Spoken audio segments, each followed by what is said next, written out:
Hello there, you're watching the press preview, our first look at what's on the front pages as they arrive.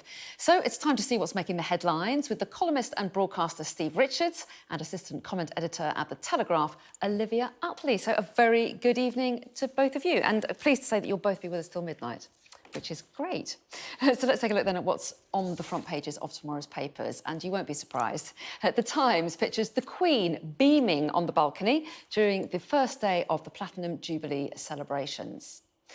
Likewise, the Daily Telegraph heralds the day as glorious, showing the youngest royal on the balcony covering his ears as he stood with the Queen during the flypast. The Mirror also has the moment that Prince Louis covered his ears during the flypast with the headline, "Wow, what a racket, Great Granny." Away from the Platinum Jubilee, The Guardian details alarm over women's health as a result of NHS failings, seeing gynaecology waiting lists rising to more than 500,000 patients, according to a senior health leader. And the Financial Times has a story on the OPEC oil group and its allies agreeing to accelerate oil production in the United Arab Emirates to overcome Russian shortages in the fallout from Russia's invasion of Ukraine. And just a reminder that by scanning the QR code that you can see on your screen during the programme, you can check out those front pages of tomorrow's papers for yourself while you watch us. But right now, let's bring in Steve and Olivia to go through the papers. And Steve, no great surprise what's dominating the front pages tomorrow.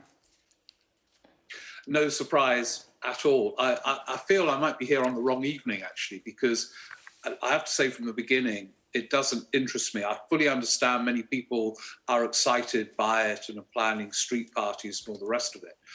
I find it a bit bewildering and baffling that this family, unelected, born into this role, are so revered. But I know that that is not a common view on a day like this, and many people are kind of absolutely committed to celebrating it, and newspapers have to reflect that, and they are. But it is interesting, we've got the Times up on the screen. Beaming Queen gets her party started, but I understand she can't make the St. Paul's event tomorrow and so on. So even though there is a kind of ebullient euphoria in the coverage, which I'm sure reflects a lot of people's feelings, there is actually an ambiguity even in the event itself, the fact that she's not going to be at all of it for wholly understandable reasons, a woman in her mid-90s.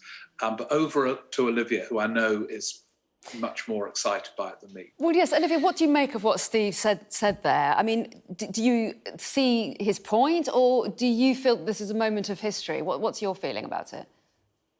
Well, I don't blame Steve at all for not being interested in it himself, but he's absolutely right in saying that there are an awful lot of people in the country today who are very excited and pleased to be watching this. The one thing that really does unite this country is we all love the Queen.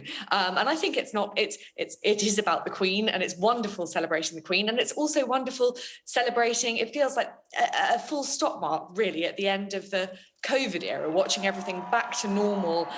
This fantastic display. One of the commentators was saying, we do this pomp and pageantry better than any other country. It's just a sort of glorious celebration of this country, and seeing everyone back together. Look at that crowded mall with everyone just raising their arms together. I think it was just a fantastic day of celebration. The first Platinum Jubilee this country has ever seen, and possibly the last one too. And I think there is an element, of this is sort of the Queen passing on the baton. We're seeing less and less of her. As we've discussed, she's not going to be there at the event tomorrow. And so it's a good opportunity for the country to say a big thank you for all those years of service. So I think it is a fantastic, brilliant celebration, and I'm glad people are enjoying it so much. Well, yes, and as we saw in the Times there, a picture of the Queen smiling. Let's take a look at the Telegraph's front page as well, because again, there's a picture of a number of members of the royal family smiling, and Prince Louis, meanwhile, with his hands on his ears, complaining about the noise of the flypast, Steve. I mean, will newspaper editors love a story like this, given that there are so many colourful pictures and a day where it offers so much in terms of front-page pictures?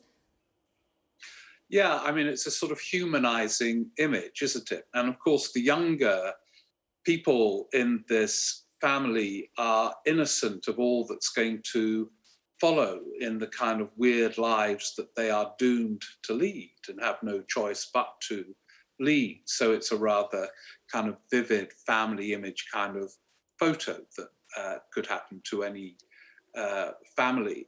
But you see, the reason I'm bewildered, and I'm not saying it in any kind of derogatory way, I fully get that people are engaged with this. But Olivia said we all love the Queen, but we don't know her. And I know that's part of the mystery, and the enigma is very powerful.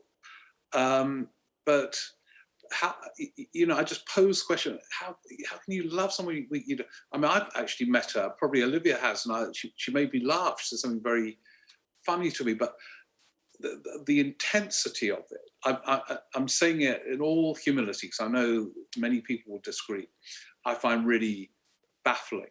And I idolize people of talent and things, but these are born into it. It's not a talent, it's a hereditary role. Now, she might have played it with great dignity and restraint, and I fully appreciate she's done it for many, many years, but the level of excitement over something which is in reality so distant from people, I just find confusing. But I completely understand why newspapers are leading with it, and etc. Olivia?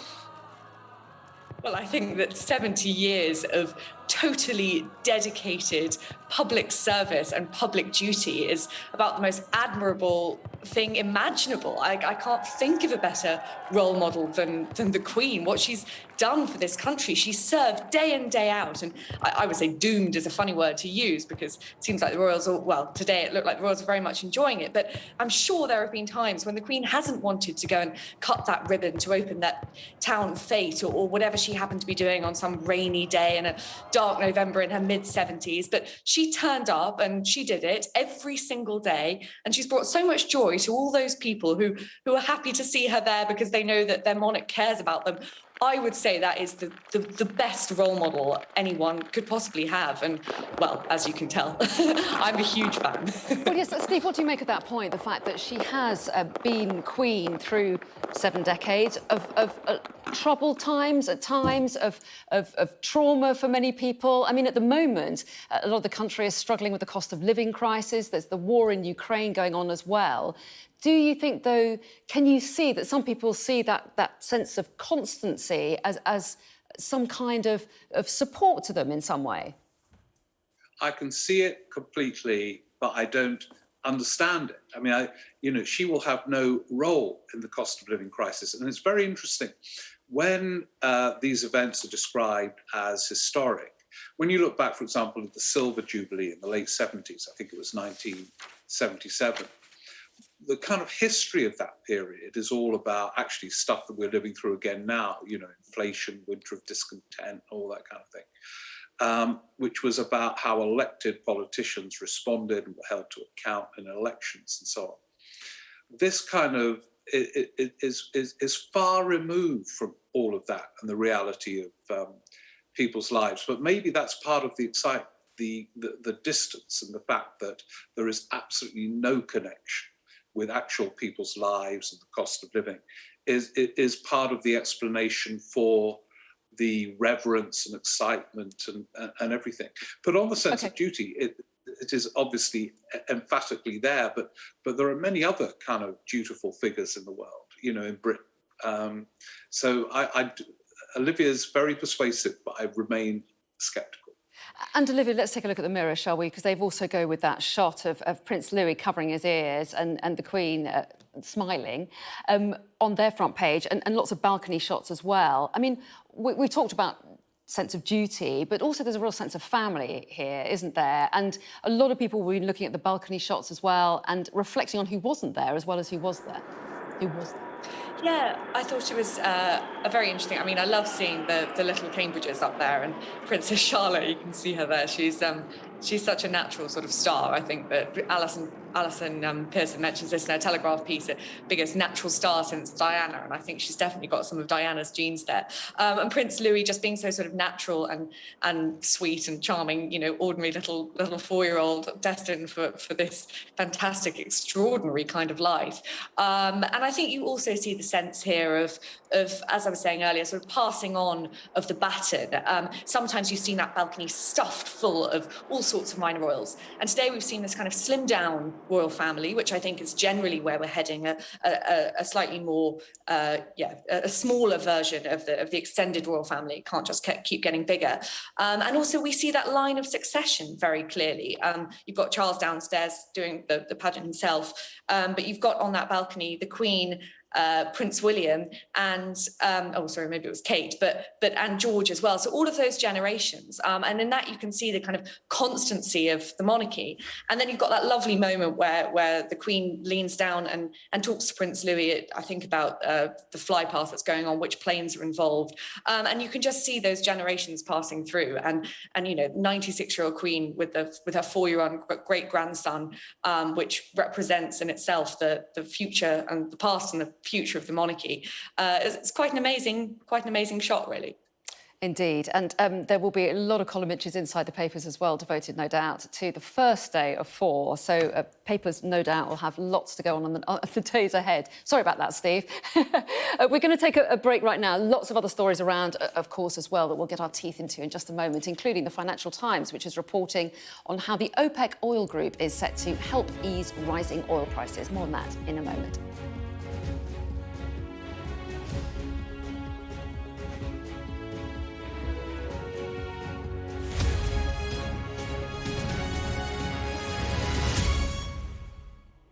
Welcome back. You're watching the Press Preview. With me tonight are the columnist and broadcaster Steve Richards and assistant comment editor at The Telegraph, Olivia Utley. So welcome back to both of you. We're going to kick off this section with The Guardian. And The Guardian have put a huge picture, haven't they, Olivia, of the balcony today and the start of the Platinum Jubilee celebrations, but their main story is on something completely different. You can see their alarm at NHS failings over women's health. So talk us through what this exclusive, as they bill it, says. Well, it's a very alarming exclusive. 500,000 women are waiting for treatment for women's health issues. And the story is that women's health is being routinely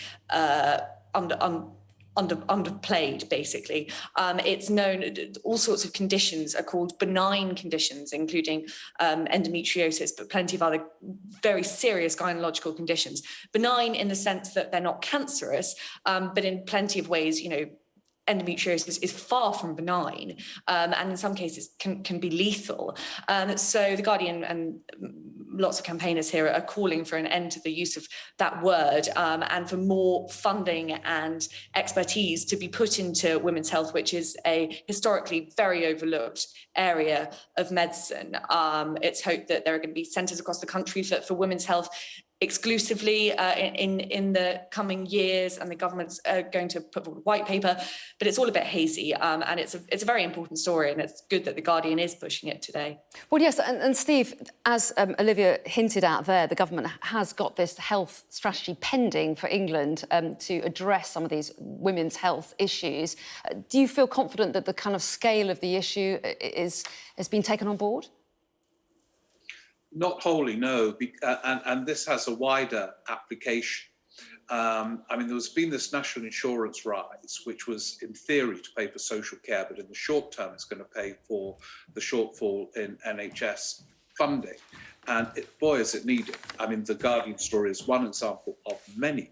And in a way, because so much else is going on, Ukraine and the future of Boris Johnson and so on, this health story has been submerged a bit, and it's good that The Guardian are splashing on one element of it, the urgency of treatment for women, and where the waiting list is such that the treatment can sometimes not be addressed in the time that it's needed to be addressed. And that applies to many other areas as well. And I think this is going to become, in the run-up to the next general election, a huge story. These vast waiting lists. and the government will be under huge pressure to get them down. But of course, that means increased staff, and where are they going to get the staff from? And that takes time. And anyway, this extra money is only meant to be temporary because it's all meant to go on social care. So it's a very messy situation. Lots of questions ahead. Let's take a quick look at the Financial Times main story as well, Olivia. They're saying that OPEC is going to boost their output of oil in an attempt to try and cool the price down a bit. Yeah, it's a bit of a sticky situation that Europe has got itself into for years and years. Almost no country in Europe has had a sort of sensible energy strategy. The strategy has been to make it look as though we're going green by basically outsourcing our energy production mainly to Russia. So huge swathes of Europe are very heavily dependent on Russian energy, Germany being a prime example. And you can see Scholz flip-flopping at the moment, not quite sure what to do because he is so dependent. And now, obviously, there are these sanctions against Russia, which is in part exacerbating the cost of living crisis. And the Saudis are now offering to plug that gap, basically, which is, far from ideal. We don't want to be reliant on Putin, but we don't much want to be reliant on Saudi Arabia either. So it feels as though Europe is sort of reaping what we sowed with a very, very poor energy strategy over decades, really. Well, yes, and underlying this, just in 20 seconds, Steve, this whole issue that the higher the price of oil, the worse our cost of living crisis is. Yeah, it's all interconnected. The energy shortage is caused partly by Ukraine. That fuels inflation. So in the short term, it probably is good news if OPEC is increasing its oil productivity. But it's only a short-term solution, very fundamental problem. Absolutely. Well, we are going to say thank you for now, but you will be back with us at 11:30. But Steve and Olivia, thank you for the moment.